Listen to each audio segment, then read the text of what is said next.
was really excited about this movie because it has a female protagonist. It looked like a strong female character, and I was a little disappointed that it was so cliche. Like, what was cliche about it? That the thing that she was fighting against was getting married. Right, but like, I enjoyed that because isn't that the classic princess classic story? Disney story. There was. Right. I actually found that interesting. There was never a romantic interest. That was never. I thought she was going to fall in love with the bear. Like some. You expect there to be some sort of. Beauty and the Beast. There's all these like doofuses that she obviously, and then like the one guy who's a peasant or something like that she really loves. That never came into it at all. I actually found that refreshing. I did like that aspect of it.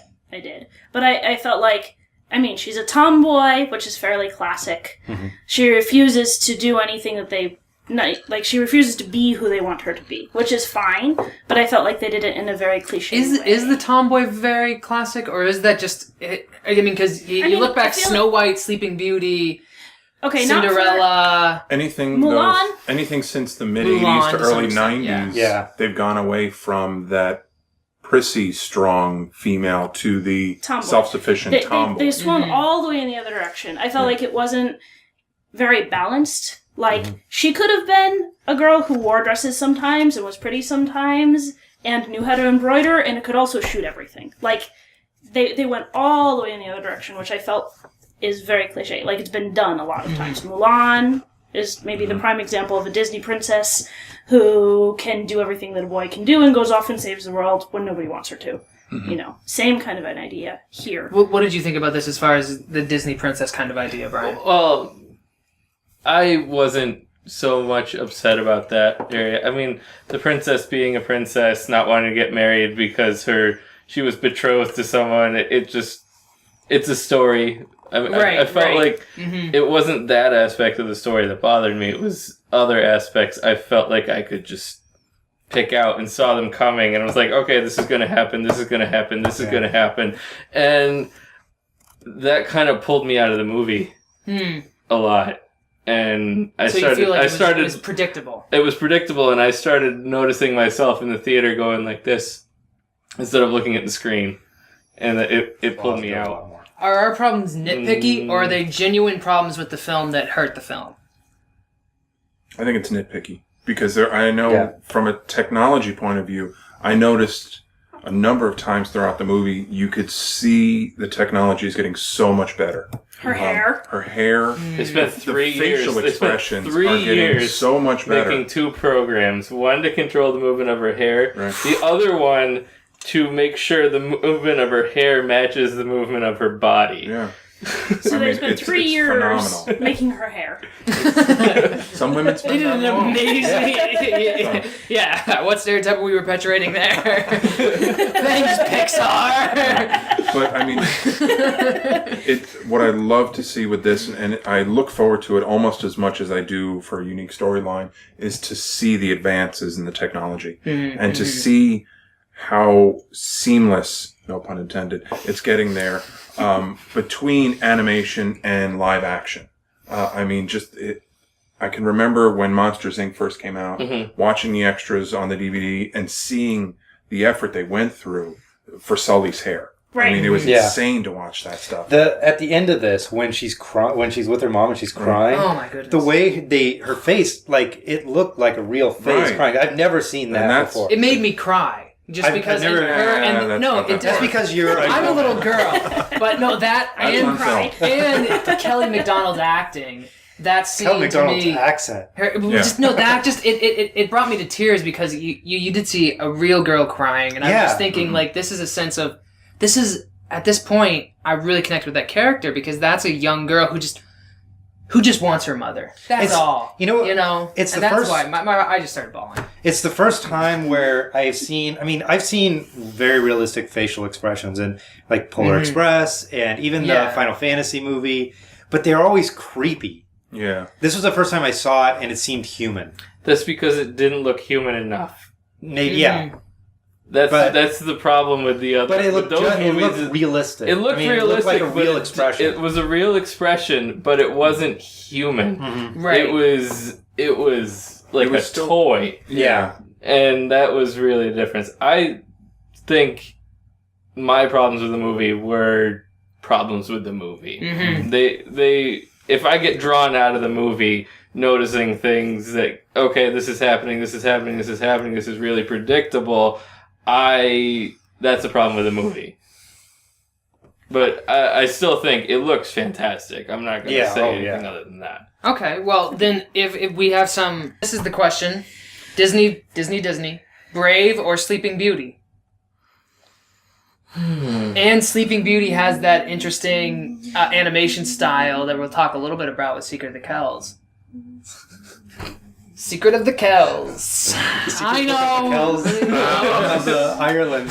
I'll tell you what, the soundtrack for Brave was excellent. And Yes. Sleeping Beauty just stole Tchaikovsky. Well, It's they didn't literally steal it. the They just ballet. used it. Yeah, they just... was there anything wrong with that? No. I mean, yeah. So I'm going to put out necessarily, just but- right away, I'm going Sleeping Beauty. I'm Easy. going Brave. The animation of Sleeping Beauty was a huge departure. Like, nobody had ever done anything like that before. Yeah. So for its time, it was amazing innovation in animation.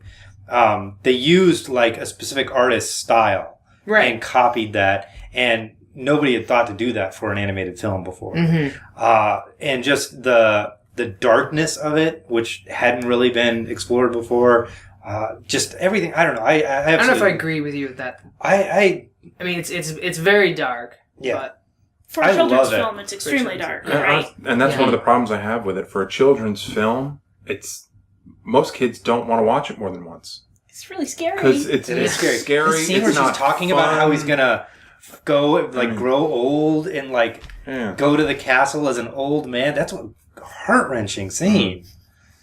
No, I Yeah, it gave me nightmares as a kid. yeah, didn't I care love for it. But it's still a better movie. And I think I even own it. you're gonna put it over Brave. Yeah. Mm. I liked Brave more, but Sleeping Yeah. Beauty is a better film. Yeah. Brian, I think Brave is gonna... I think we're going to side with Sleeping Beauty on this one also. Sleeping Beauty. Why? Why are we going Sleeping Beauty? I don't know. I just feel like... Because I'm kicking Your him inner under the woman table. is telling Yeah. you. That's not my leg, that's the table leg. Oh. I don't know, I just... That just seems like the princess movie. It just seems like Everything started from this, even though everything She's the started... original Disney Even more than princess. Snow White. Even more than Snow White, yeah. That seems to Yeah. have more the traditional princess story, maybe. But I don't know. My biggest problem with Sleeping Beauty is that Sleeping Beauty does nothing. Like She walks kinda around tells in you the in the forest. title. No, I know. Well, no, and she does. I mean, As she's... a character, she. No, that's not till later. She's in the forest and she's being forbidden to go. I mean, it's almost the same thing. She's being Look at forbidden Shrek. to go out, and she goes out anyway, and it's actually very similar story, except she falls asleep. Look Yeah. at Shrek though. When they portray her, what is she? She's always sleeping on somebody. Yeah. And she's, she's the butt of everybody else's joke in that movie. Come on. She is. She's and that's my biggest problem with it. But I don't know if I could put it over Brave, and I don't think I would, because Sleeping Beauty itself has classic status. Well, if we're comparing just the Yeah. protagonist, then Brave is better. Brave has a much better I mean, protagonist. Yeah. she's much Yeah. more interesting than Sleeping Beauty. But and much Sleeping more Beauty has a relevant. better supporting cast. Yeah, and it's a better movie. Sleeping Beauty is a much more important film, Yeah. for sure. And I think Brave is going to be one of those Pixar. It's going to be I don't Bugs know Life. quite as Bugs Life. I don't know if it's going to be quite that low, but although Bugs Life's good, but Right, it's one of these things where it'll Yeah. be in there with like Bugs Life, Monsters Cars. Inc., Cars. it's going Which to be aren't one. bad Of, movies. it's going to be one of their. Yeah. Oh yeah, that one's good too. They made that as well. Yeah. Mm-hmm. It's not going to be an iconic, generational hit. No. So. Yeah. Maybe, maybe not. Who knows? Watch. In a couple of days, it's going to be like the biggest movie of all time.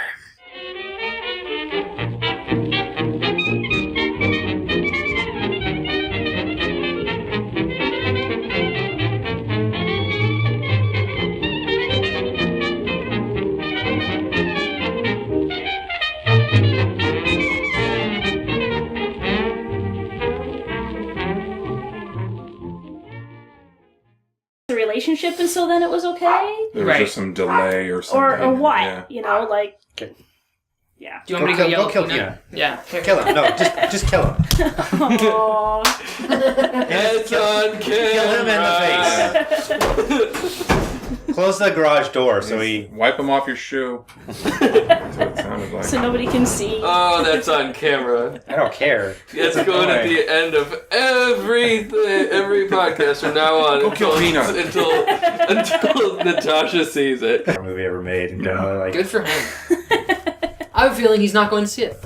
maybe not. Tom's wait not for going to it. see it. I'm going to call him out. You're not going to see it, Tom. I think it is.